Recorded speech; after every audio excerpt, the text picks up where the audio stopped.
you all for taking the time today to attend this presentation. My name is Joe Patera. I am the Sales and Engineering Manager of Access New Jersey. I have an electronics engineering background and more than 30 years experience in industrial automation.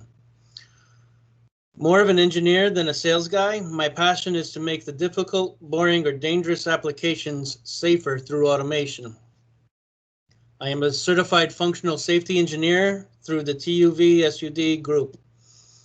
It is a human right to be able to safely go home every day and spend time with loved ones.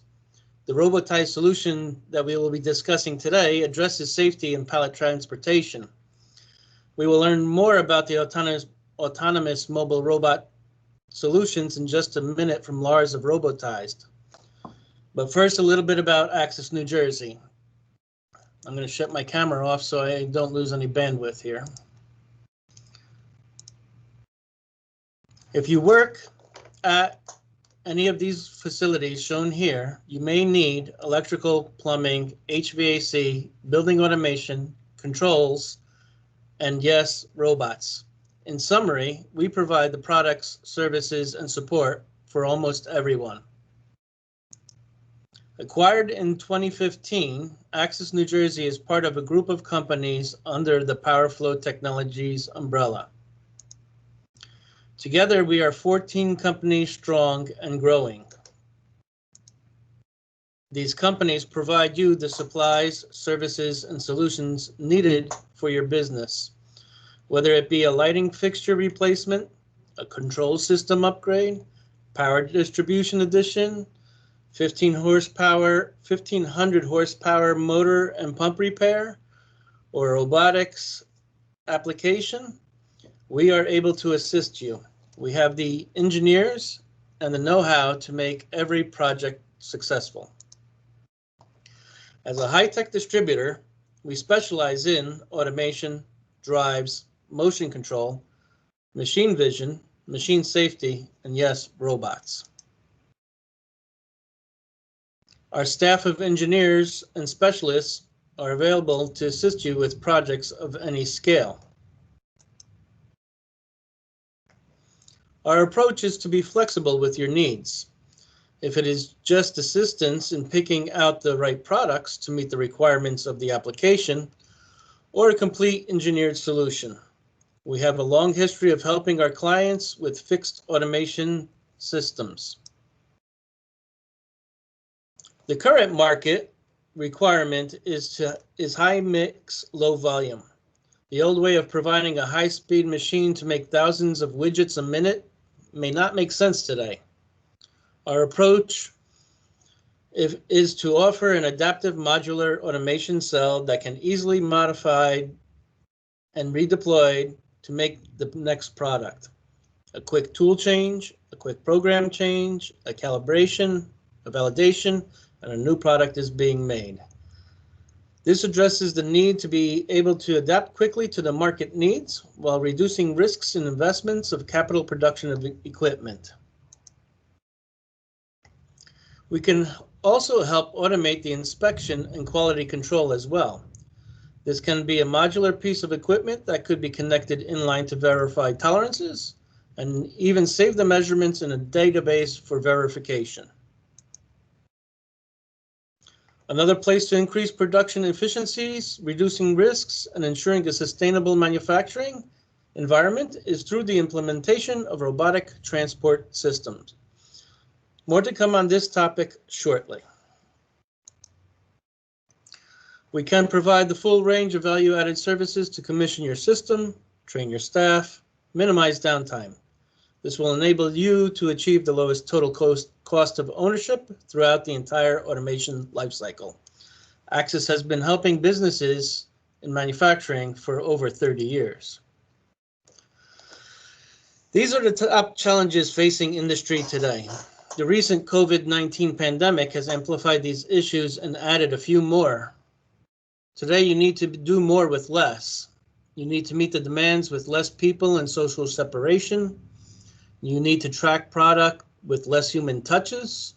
You need to be ready when the government finally eases restrictions and demand rapidly increases, you do know if you can't supply the customer, someone else will.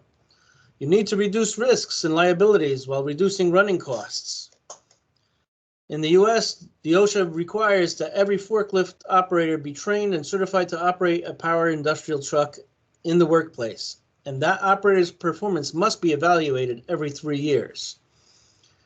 Safety is typically considered secondary, but what would a fatal accident cost your company? Adapting to change requires keeping up with the rapid developing times. One topic would be like reverse logistics. Customers need a way to return items they purchased if they are dissatisfied with them. And this process needs to run smoothly. Without an efficient reverse logistics platform, you can turn off customers and prevent them from buying from you again. Encouragingly, new orders inflows improve marketability, outpace production to leave many companies struggling to produce enough goods to meet demand, often due to the lack of operating capacity. This is according to a chief business economist. With the change in consumer behavior to purchasing more online and having touchless delivery, what is your plan to address the growing needs? There tends to be an imbalance between supply, which is steady, and demand, which is unpredictable. The answer is to store the surplus goods produced by a manufacturer until they are demanded by a consumer. Inventory is a logistics element that is closely related to storage and warehousing. It is concerned that with what stock to hold, where the stock is located, how much stock to hold. In effect, internal logistics is controlling the flow of goods throughout as well as going into and out of a facility. Proper communication is key to having a smooth operation. But how many people use a scheduled pickup time, sticky notes, emails, or texts to call for action? This usually means something is either too early or too late, thus causing errors, reducing efficiencies, increasing costs. How the operators handle the pallet is another concern. Pallets cost you money. Damaged pallets cost even more money. Primarily, pallets are damaged by less than ideal forklift operations. An operator must take time to properly space the tines, avoid short forking the pallets, and pay attention to how the pallet is being handled. We all know this isn't always the case. One of the most important parts of logistics is the care and condition of a product. This is what the consumer receives. Damaged goods is not something to be proud of. Replacing a damaged product can cost e-commerce business up to 17 times more than the original cost of shipping it. For the average manufacturer, total returns cost 4.4% in lost revenue due to items that can't be resold and must be discarded, according to research. 60% of companies that were surveyed state that they plan on adding automation at the end of the production line and warehousing. We can all agree that the robustness of the supply chain was recently tested and failed miserably. But what was identified throughout the whole event was there are weak spots. What was one of those weak spots?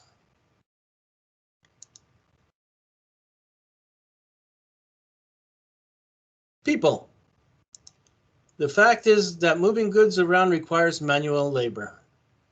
The old horse and cart. There are currently 4,275 job openings for warehouse night shift alone in the Northeast. You don't see many Gen X's running to get that job now, do you? You all know how internal logistics is still today? Okay, for those who are not quite sure, I'm going to play it out. Boss to worker. Hey Joe, here's a piece of paper with the customer X's orders. Go pick the random parts for 4 pallets of this order and get it ready for shipping. Also, don't forget to see Jen every 15 minutes to get the other 10 pallets of product she is making for this customer. I also need a complete update of the inventory we have, checking to make sure stock was rotated properly. Now, Joe is a good worker, so he hurries around, but then gets injured. Now what? There are 34,900 serious injuries annually in the US, 62,000 non-serious injuries each year. But we can talk about how COVID-19 created panic, mandating people to stay home. Production slowed down due to limited people allowed to be in the facility. Now, unqualified operators are trying to move goods around. I mean, you get the picture, right? The goods were there, just not being able to move through the system. Okay, so we know what the costs associated with loss of life or injury would be extremely high. But what about the other hidden costs associated with internal logistics? A little research on the internet can tell you that warehouse labor costs range from $13 to as high as $45 an hour for specialty operations. Add the costs of insurances, training, repairs, equipment, leasing, rental, maintenance, etc. You are easily looking at an average of $60,000 to $75,000 US dollars a year. And that's just for the day shift. If you're operating close to 3 shifts, this easily doubles or even triples. You add the cost of just one accident, repairs, fines, lost product, etc. And this can be quite an enormous amount. Okay, so we now understand what the risks are and the rough costs of internal logistics, but really, what are we getting for this? I'm all for keeping people employed, but having them move product from one place to another, isn't that a bit degrading? What value is being added to the product? If we had $24 an hour labor and all that was handled in 1 hour was 1 pallet, does that mean you write off the cost of moving that 1 pallet of goods? Where is the data? Is it really worth the cost? How many times is that person moving empty pallets around? How much of the time is used to move full pallets around? Without the data, it's difficult to say. I know, it's just the way it's been done before. People throw away all your cell phones and go back to sending snail mail. Why? Because that's just the way it's been done before. Duh. It is the 21st century, and the ways of the past are just that, in the past. Some companies have replaced manual labor with technology and updated their services. But given the complexity of the processes involved, logistics still suffers from the issues that arise from a lack of automation and, unfortunately, chaotic management. One problem in the logistics industry comes from its inconsistencies and fragmentation. The use of conveyors take up floor space and are fixed with limited flexibility. The right solution should be easily adaptive and able to offer data on location, activity, and asset tracking throughout the process, and addresses inefficiencies in real time. Sending the wrong stuff out to a customer due to a warehouse management error can cause a company its reputation. Automating the internal logistics reduces the chance that the wrong product is placed in the wrong location. An example of this, Walmart, one of the world's biggest retailers, proved they were not in the example to follow in 2013. That year, the company lost $3 billion US because of misplaced goods. Customers will like to have the ability to track their shipments at any stage. Faster delivery is another crucial point to work on. Modern customers want their orders to arrive as fast as possible, which creates delivery complexities from logistics businesses. Having a system that can receive orders electronically, wirelessly to pick up a pallet, ready to ship, would get the orders out faster. A system that can instantly give back data stating the order is at the loading dock would allow a ship ticket to be automatically generated. further streamlining the logistic process. Having a solution that can calculate optimal routes, address trouble spots, and identify alternative routes will minimize jams and increase throughput. Most conveyor systems cannot achieve this. And people might use this time to catch up with gossip rather than continuing working. The right system should reduce many tiresome manual actions, for example, by enabling documentation exchange or providing a log. Lastly, automated systems which record all the details of successful shipments and the failures offer useful statistics and real-time insights. Many of you might think that the cost of adapting to a new technology is high, but it is a requirement to survive today, and you may be pleasantly surprised of the fast ROI. Thank you again. We are here to help you realize that there are multiple benefits to automating and modernizing. So contact me with any questions or to set up a follow-up meeting. Let us find out how a collaborative AMR can improve internal logistics and help you and your company survive. And now I'm going to turn it over to Lars of Robotize. Thanks, Joe. Thanks a lot. Let me just share my screen here. Should be this one, I think. Yes, right. And then let me just go back. Hi, everybody. My name is Lars Harding. I'm the sales director of Robotize here in just outside Copenhagen in Denmark. I'll get back to Copenhagen, Denmark just in a little while, but let me just find out how to mute remove my picture again so you don't get distracted from the presentation. Okay. All right. Thank you to Joe for this very nice introductory. And welcome to my part of the webinar. I'm going to go more into detail on the solution that we provide to move pallets around or help you with solving your internal transport problem at your company, specifically regarding moving pallets. My job here at Robotize is to develop sales and distribution networks in the Western Hemisphere. So that's US falls under that, of course, and then it's mainland Europe, western part of Europe, and the UK as well. I'm also the contact person here to Axis New Jersey. So if you feel to get in contact with me, you can either do it via Joe at Axis, or you can contact me directly, whatever you need. Okay, let's get started. I'll spend the next 25-30 minutes telling you about our solution that could make your internal logistics much more simple. And let me start out by telling a little bit about the philosophy behind and who we are. Robotize is a relatively young company.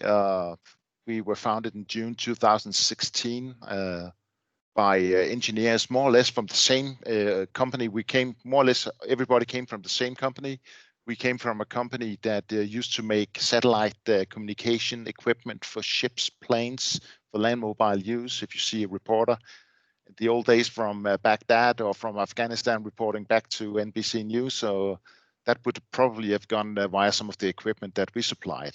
Safety at sea is also something that we were specialized in the old days. So we're kind of used to making equipment that can sit out there for a long time without needing, a lot of service and maintenance, because it has to work all the time. So that's a kind of philosophy that we brought into to making our product. We are kind of a small company, but we have a lot of experience because we're a lot of quasi old guys and a lot of young guys combined. So we have a lot of experience, a lot of young enthusiasm combined, and that makes it a pretty good cocktail. We like to call ourselves the market leader within autonomous mobile robots for pallet transportation specifically.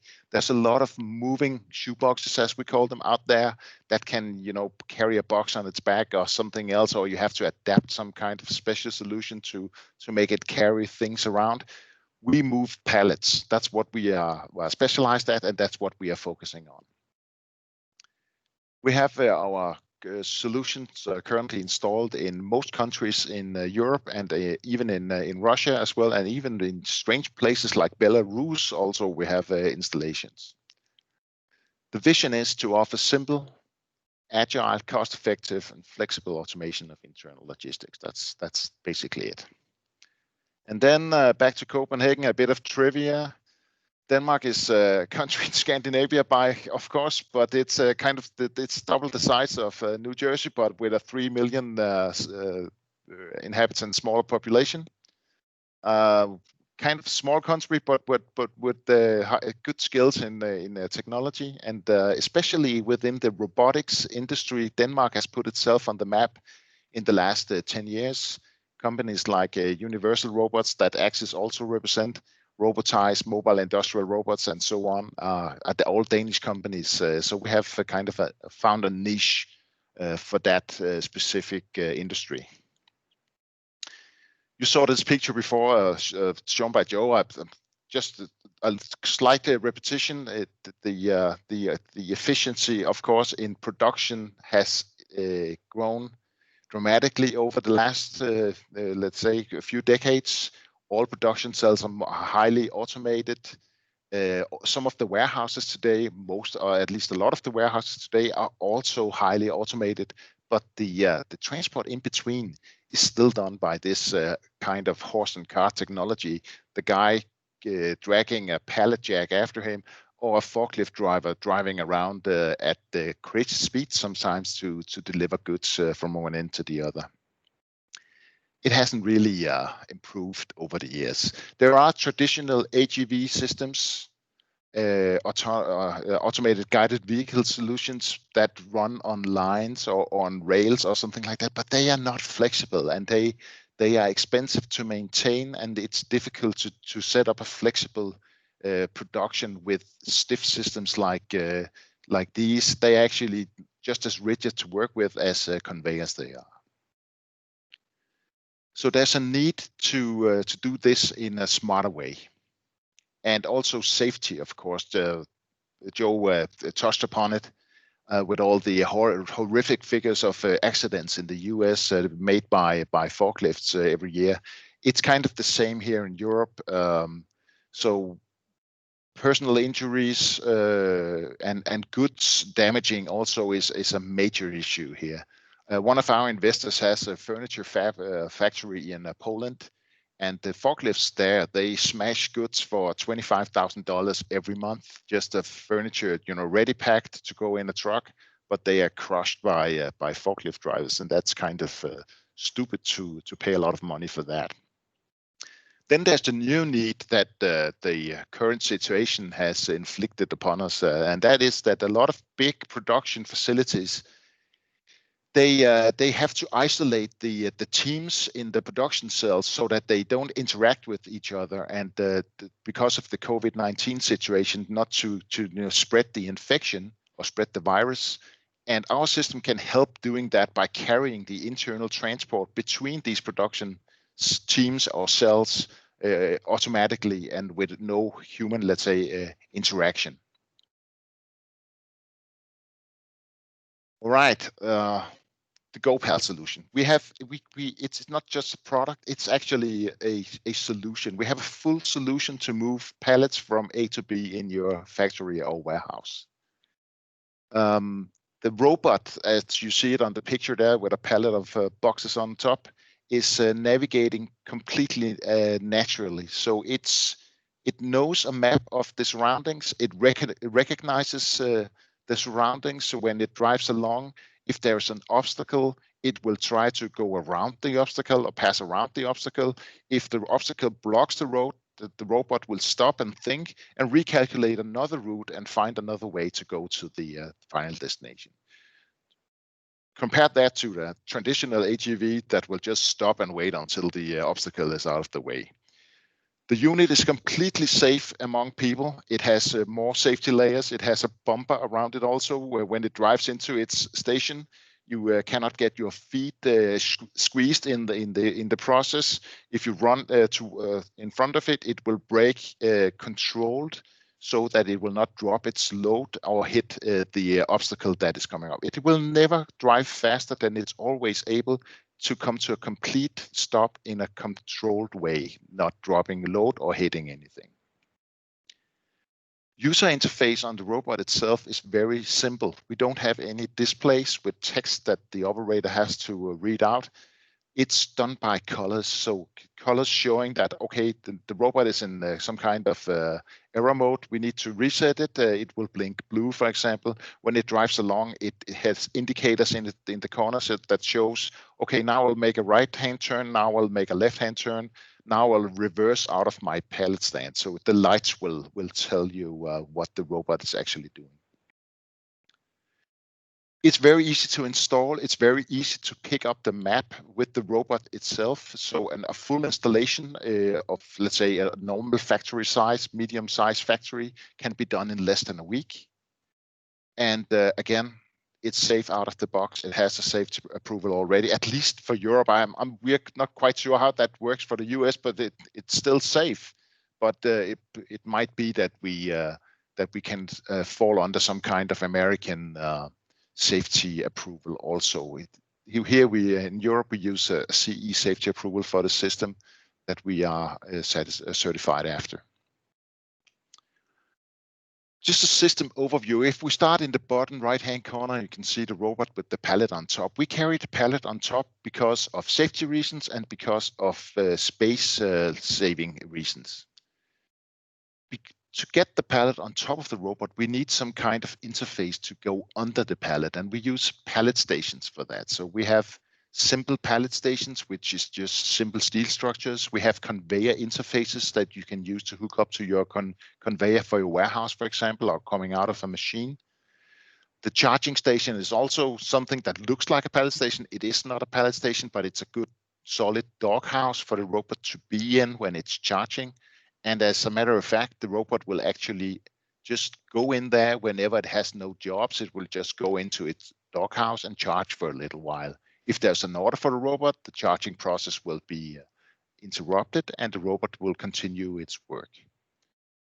We also have an elevation pallet station for the facilities where you set off pallets at floor level. If you only have manual pallet jacks, for example, you can set off a pallet at the floor level.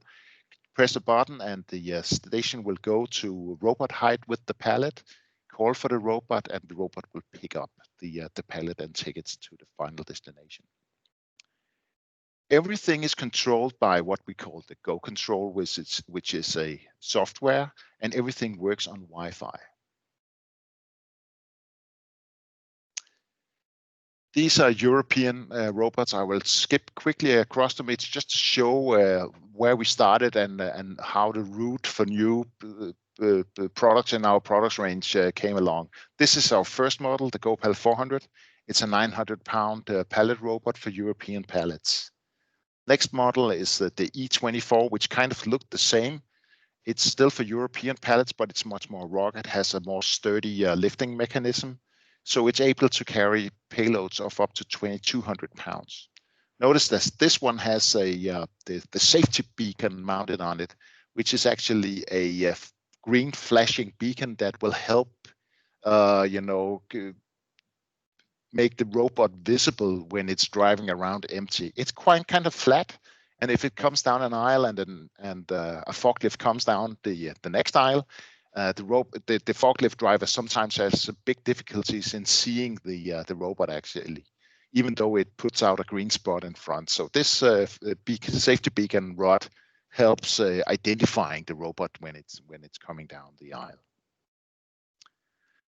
Now we get closer to what we will present to you in the US. This is a wide European model with a payload of 2,650 pounds. It's called the E24, and then now we get to the good stuff, because this is the model that we are going to present in or going to market in the US and in the UK. It's called the U24, U for US, UK, and wide for wide pallets. It's a robot that's designed to carry UK, US types of pallet with that are closed at the bottom with the cross members at the bottom. 40 by 48 inch pallets with a payload of up to 2,650 pounds, which is 1,200 kilos in European terms. It has exactly the same safety approvals as the other robots. And if you look closely on the picture here, you can see it's a lifting plate instead of lifting forks, so to speak. And if you look closely under the pallet here, you can see that there's a safety skirt under the plate. So when the plate lifts up, it's impossible to get something in fingers or feet or whatever to get them squeezed by the plate when it's going down again. Let's go into a bit more detail on the specifications. 55 by 42 by 13.5 inch in dimensions. So it's slightly bigger than a pallet. It weighs around 500 pounds. It can carry a payload of 2,650 pounds, which normally is enough in normal, let's say, production areas. It can reach a speed of max speed of 4.5 miles per hour. But it needs something like 10 feet wide aisle to do that, and 20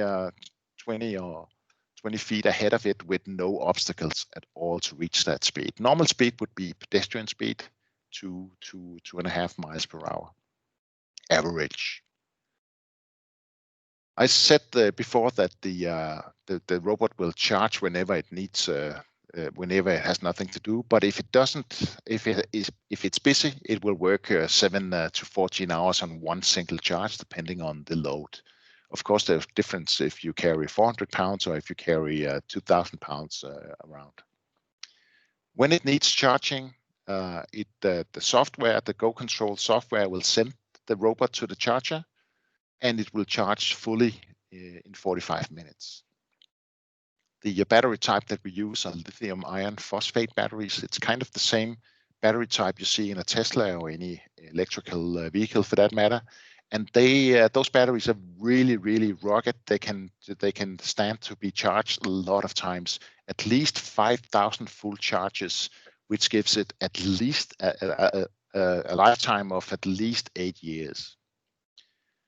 Turning radius is 37 inches, so it's quite maneuverable. It doesn't require much space to go down. Probably need a 5-foot aisle to go down as the narrowest, and it will move quite slowly because it moves depending on how much space it has available. It can work in pretty cold environments and pretty hot environments also, but it has to be non-condensing. So you cannot send it into a big fridge and to carry out some goods and then come out into a warm area again. It has to be non-condensing. Otherwise, the lenses on the lasers that it uses for navigation will steam up and it will go blind momentarily. Right. Quick overview of the pallet stations one by one. The simple pallet station is just a simple steel structure.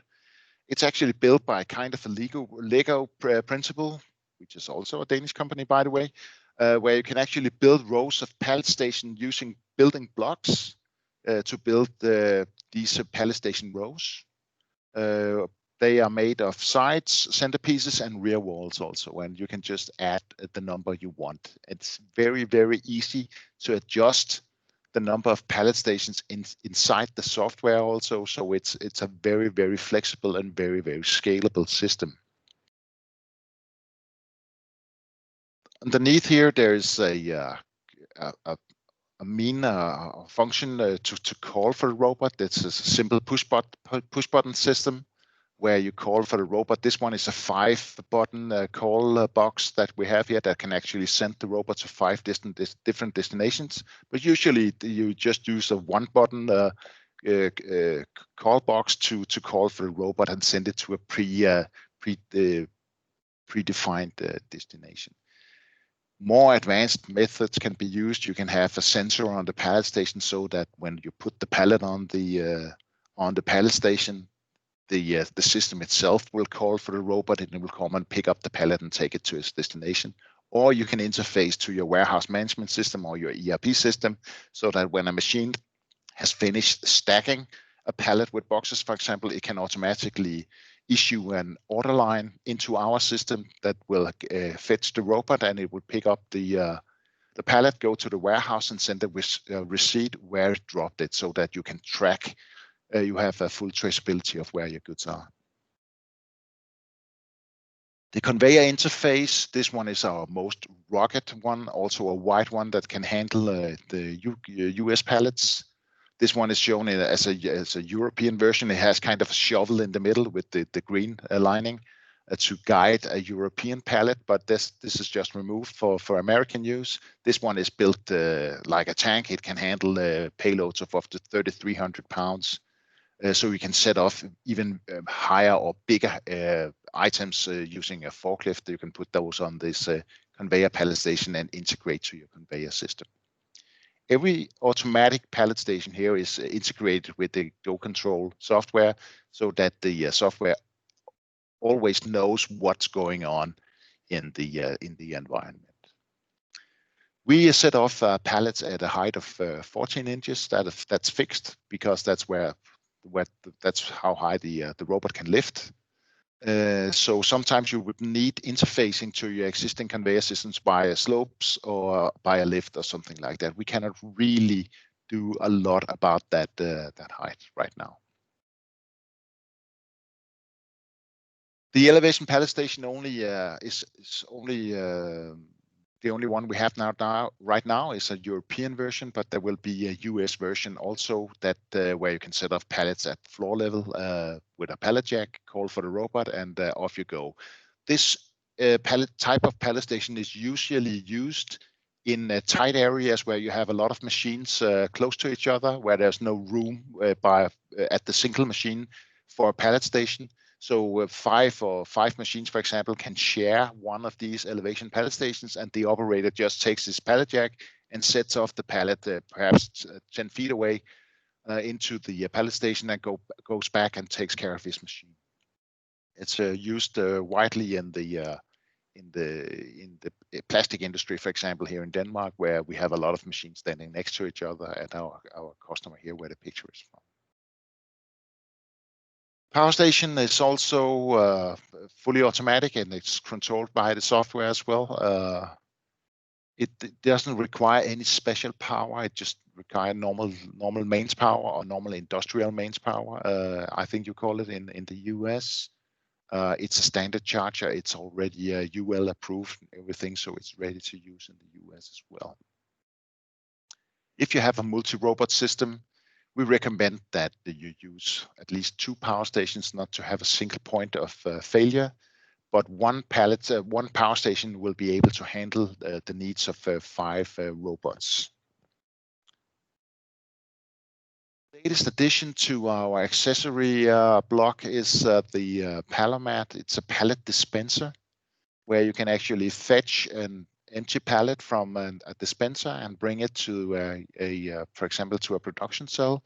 You can also set off an empty pallet into this Palomat, or you can bring a stack of pallets into it, or bring out a stack of pallets from it, right? So that's another way of automating your pallet flow, that you can control, let's say, where you have your empty pallets, that they're not just lying around on the floor.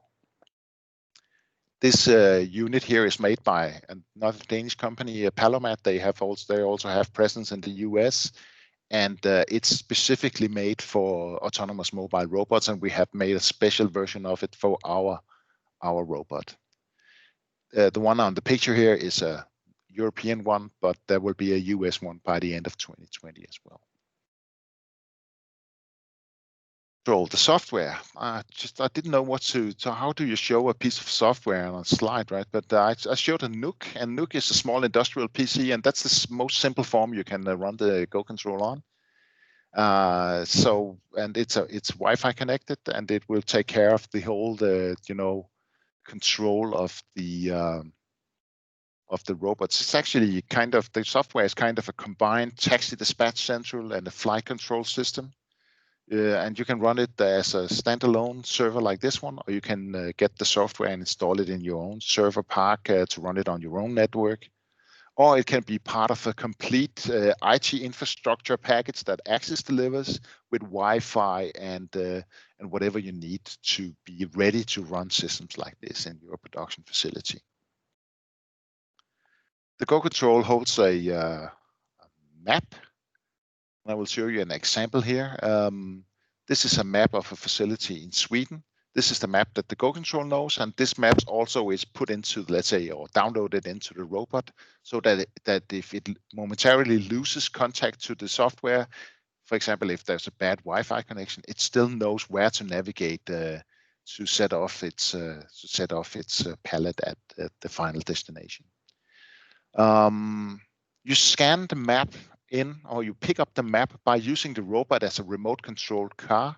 You drive it around with your phone actually, and it picks up the map. You clean up the map afterwards, and then you decide, okay, which routes or which areas do I allow my robot to go in? And that is, for example, marked by green here. The green area, the robot is allowed to drive. It can calculate routes and wherever it wants to in the green area and take the most optimal route to picking out these green roads. The horizontal aisles in the middle of the picture, they are very, let's say, they are busy streets or busy aisles that are wide, and there's a lot of traffic in these aisles. That's why we need to do some traffic control or traffic regulation here. Here, especially here, we let the robot drive on the right-hand side of the road so that it acts like a normal part of traffic, so that when a forklift driver comes toward the robot, the forklift driver knows that the robot will stay on the right side of the road.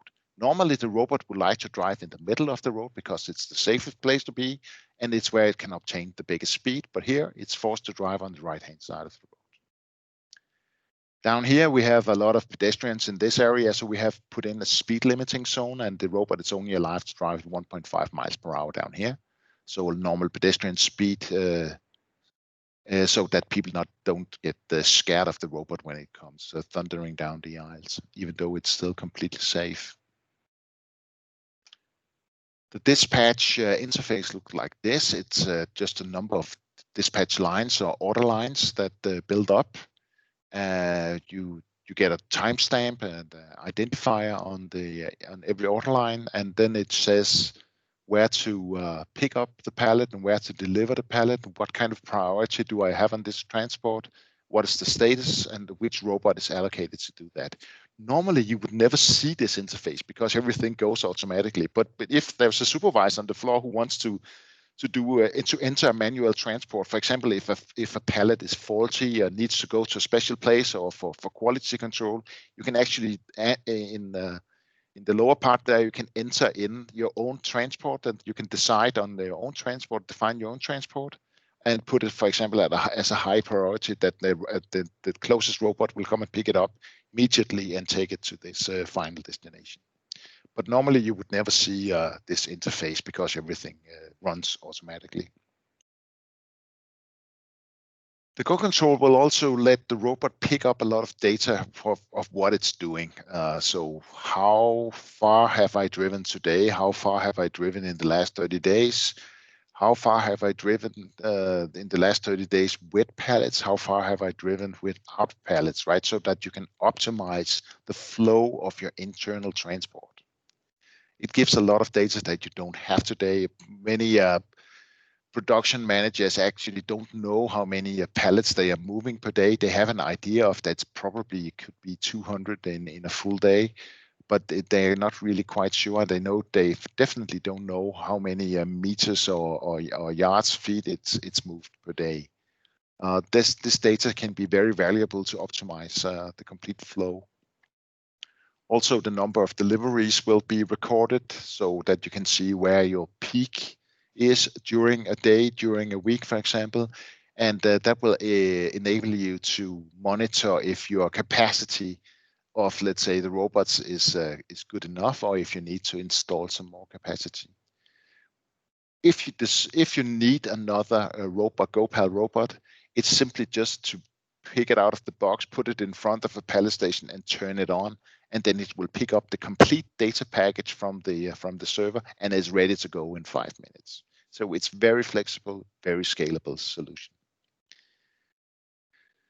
So how much does all this cost? I've just made a pricing example here with a robot, a power station, some pallet stands, the software, some call buttons, an auxiliary interface, for example. If you need to open a gate between your production facility and your warehouse, some installation and commissioning, the week's work or whatever it takes, will set you back around $100,000 for a basic system. That's a ballpark figure. And it's of course depending on what kind of IT infrastructure you have. Do you have sufficient Wi-Fi coverage in your facility, or do you need perhaps to add a few access points to make the coverage 100%? So 100,000 for a basic system that will be installed in a week, and it can do something like, I would say, 250 transports per day, right? Reference slide. Probably many of these company names are not known in the US. Some of them may be, but it's quite well-known companies here in Europe, and it shows that this kind of technology is actually it's picking up here right now, and people are getting more interested in doing their internal transport in an automated and safe way. Yeah, that's it for me. I think I spent a little more time than I actually was allowed, but that's it. Over to you again, Joe. I don't know if we have time to answer a few questions. Yes, I mean, if anybody has any questions, please feel free to chat or unmute yourself and ask a question.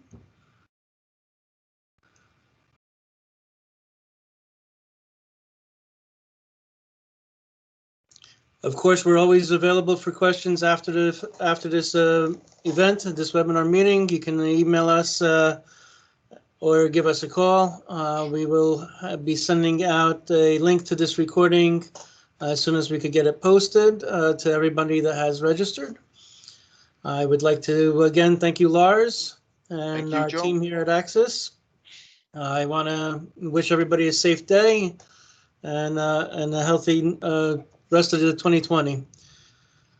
At this point, the webinar is over. Thank you again. Thank you, Joe. And greetings from Copenhagen also. Stay safe. Okay. I know. Bye-bye, everyone. Bye.